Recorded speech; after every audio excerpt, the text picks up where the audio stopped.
ক্যারিয়ারের শুরু থেকে টেস্ট ক্রিকেটার ট্যাগ লেগে গিয়েছিল শাহাদাত হোসেন দীপুর। জাতীয় দলে অভিষেকও হয়েছিল এই ফরম্যাটেই, কিন্তু শুরুটা ভালো না হওয়ায় জাতীয় দল থেকে বাদও পড়েন দ্রুতই।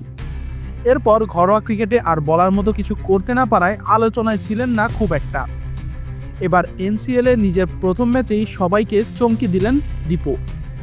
টি-20তে টপ অর্ডারে এই বিধ্বংসী দীপুকে আগে দেখা যায়নি কখনোই।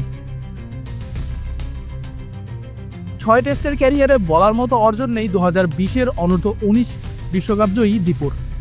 বিপিএলেও আহামরি কিছুই করতে পারেননি। 14 ম্যাচের বিপিএল ক্যারিয়ারে 105 স্ট্রাইক রেটে 230 রান সেই কথাই বলে। তাই এনসিএলেও তাকে নিয়ে খুব একটা প্রত্যাশা ছিল না তার দল চট্টগ্রামেরও।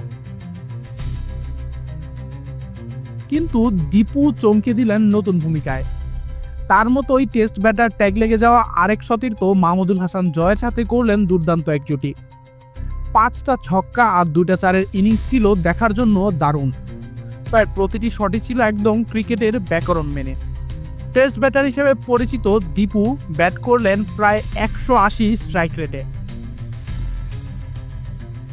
শেষ অবধি 36 বলে 64 রানের ইনিংসে ঢাকা মেট্রোর বিপক্ষে দলকে জিতিয়ে মাঠ ছাড়েন চট্টলার এই ব্যাটার।